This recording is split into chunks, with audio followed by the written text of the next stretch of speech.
by the singers of yesteryear. Maestro, if you please.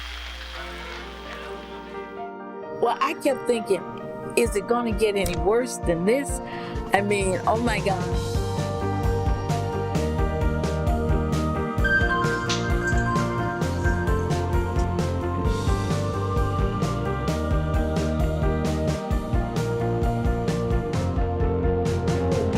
I've been thinking about this for certainly 5 years or so. And then, when I finally did tell the chair of our department, Dr. Ostebo, and once I said it, I got very afraid. And I thought, oh my goodness, it's real. I'm really going to do it. And, I had a lot of trepidation about it. So it was sort of like, I don't want to turn this loose, This is 19 plus years of my life, and it has been an important part of it. Although chronologically, she could have retired before now. So it's not a question simply of chronology per se. It has to do with the quality of that holistic, cumulative, embodied mind, body, spirit integration. Well, hello, Zoharah. This is Sherry Sherrod Dupree, your friend, right here in Gainesville. I want to wish you the best in your future. I am Faye Harrison.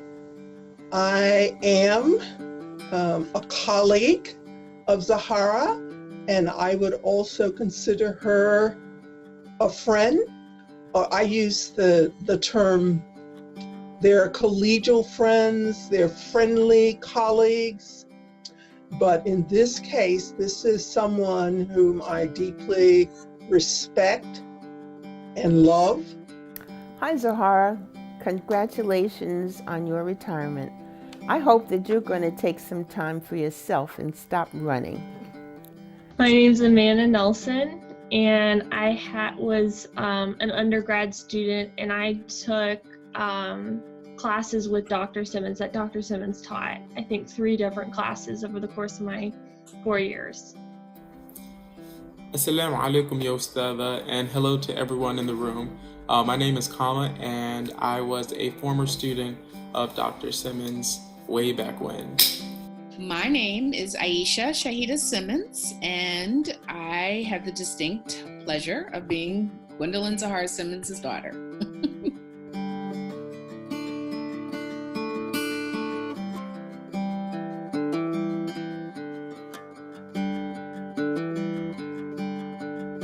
My grandmother, Rhoda Douglas, who raised me from the time I was 3 years old, she was the person just determined that I was going to go to college, to be the first person in our immediate family. She wouldn't have described herself as a freedom fighter, but when I look back on her and I see how much she influenced me, I realized that a lot of the fight that I got was from her.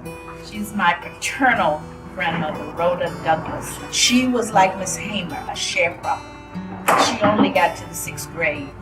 And her thing was, I don't care what it takes, you're going, and I'm going to see to it. But having been a part of the planning of the Freedom Summer, primarily through working with Dr. Lind, I had taken a second class with him and was working with him on that for my project.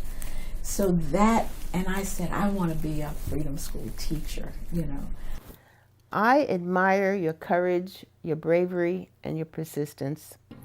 Well, the first week, James Chaney and Andrew Goodman were there. I met them and waved them off when the bus left. And we were told that Chaney, Goodman, and Schwerner had disappeared, and that there was no way that they would have disappeared unless they were dead. Yeah, I just think her bravery and her courage, also just that her commitment has spanned an entire lifelong. So, of course, I took so many of your courses, and that's because I absolutely loved everything that you were doing. Knocked on this lady's door. She came to the door. She looked like she might have been in her late 50s at that point. And I'm still trying to figure out, how do I ask somebody, will you take me in? You might get killed if you do. Your house may be burned down, but nonetheless, will you take me in so that we can build a movement here? When I went with my two colleagues, James Garrett, as we call him, Jimmy Garrett, and Lester McKinney, I just thought, we're never gonna get out of here alive, you know. In the face of very often death, or the prospect of death staring you in the face. And so I'm just thinking, during her SNCC years, wow, I mean. Because once my folks kicked me out, I didn't have any money. And so they said to us, if you want to go home, we will understand. Well, I was sitting there saying, I can't even go home. I mean, I gotta go. Where else can I go, you know? You've done so much in the community, and you've done so much to help people in the field of education. It's like Julian Bond said, you know, they know Rosa Parks, they know Martin Luther King, they know Malcolm X, that's about it. Must find a way to fully fund the African American Studies program here at the University of Florida. It should not only be a program, it should be a department with undergrads with major and minor, and working toward a graduate program in the discipline. And really very willing to share what she knows, so people gather around her to hear her words, and I just love Dr. Simmons for all of that. I definitely remember when she was part of the first civilian delegation to go into Vietnam at the end of the war. So that was, I was 10 years old at that point. It was 1979. So it was with the American Friends Service Committee. They were the first group of individuals going in who were part of an NGO delegation. And while she was there, she and members of her delegation went into Cambodia. Pol Pot was still, he didn't have complete control. The Vietnamese were pushing him back, but he was still fighting. So they had to sneak into the country to interview and meet people. And so all this, I was a kid. But what stands out for me from that time period is upon her return, she was everywhere. She had a feature in Essence magazine. She was on Good Morning America. She was on the Today Show. I remember being a little 10-year-old meeting Tom Brokaw, Jane Pauley. So I do remember that. And it was just like, wow. So having the opportunity to accompany her on some of those press junket trips was pretty phenomenal. Insightful. She's very insightful. Icon. She's an icon. Mm-hmm. I'll say wise woman. I would say evolving.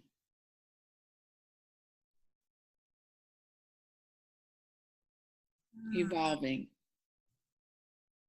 Yeah. Historian. Really, she knows more about history than anybody. Well, I would say she's inquisitive. My daughter, Tanada Reeves, drove me to Mississippi to celebrate Freedom Summer, but she would not drive me to Amon County. See my good old friend, Sheriff Jones, because what did he tell me? Don't come back. But because for the first time you now have this young lady. I'm young, right? She's going to drive me to a mechanic, right? Huh? We'll talk about it. You know, we often just hear about certain people, certainly Rosa Parks being one of them, Dr. King being the most famous of them. And we, you know, it's the great man and occasionally great woman theory of history. And of course, this is not how history is made. It's certainly not how the civil rights movement was made. It was made up of thousands of ordinary men, women, and children who decided that it was time for a change. I think my life would look very different. And so I'm really glad that I had you as a professor, and I'm so happy that you get to celebrate with friends and colleagues, and I'm excited to see you. And I really felt that your courses helped shape me into the person that I am today. So, I mean, she's one of those people that, you know, you can be very comfortable with, and she brings out the best in you too. She really does. Yeah, she does. Yeah. And a role model, because she is just a bit more senior than I. So she is like a role model for colleagues like me who, you know, work very hard to try to live up, you know, to the standard that she represents as what I call a world-class, engaged intellectual, a public intellectual. And I wanted to know, I really appreciate, all right, having worked with her and knowing her, and that she really had a profound impact on me. I wish you peace, health, and happiness in the years ahead. I love you, Norma. So I do wish you continued prosperity. I know you're going to continue blossoming, and that that you'll continue fighting injustice wherever it may be. Well, I certainly don't see myself getting in a rocking chair. No way. I think she might stop coming to an office and teaching a class, but retirement is not something she's going to do. Her work is ongoing. It started back with the Civil Rights Movement. It will go on. She will be an impact. She will have her hands into things. People will use her as a resource, and she will always keep her eye on what's happening.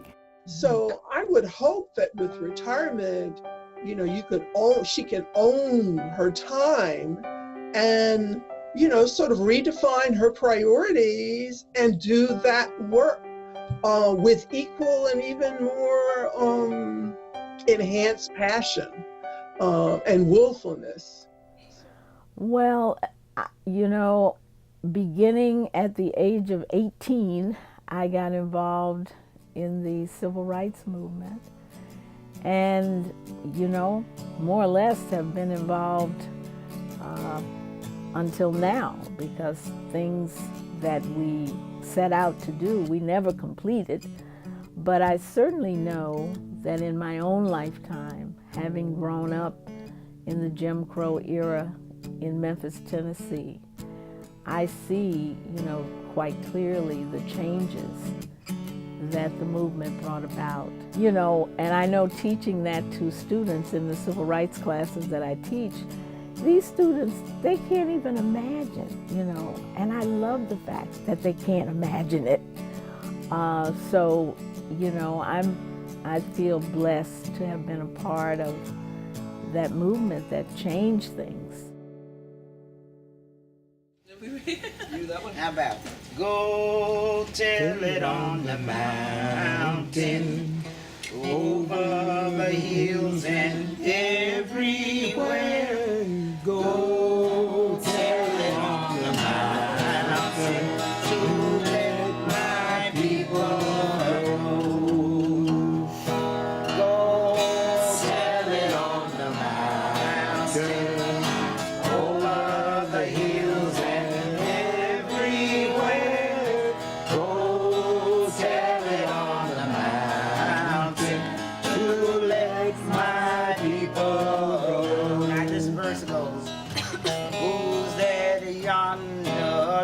dressed in red. Let my people go. It must be the children Bob Moses led. Let my people go. Go tell it on the mountain, over the hills and everywhere. Go tell it on the mountain to let my people go. And she spends a fortune on shoes.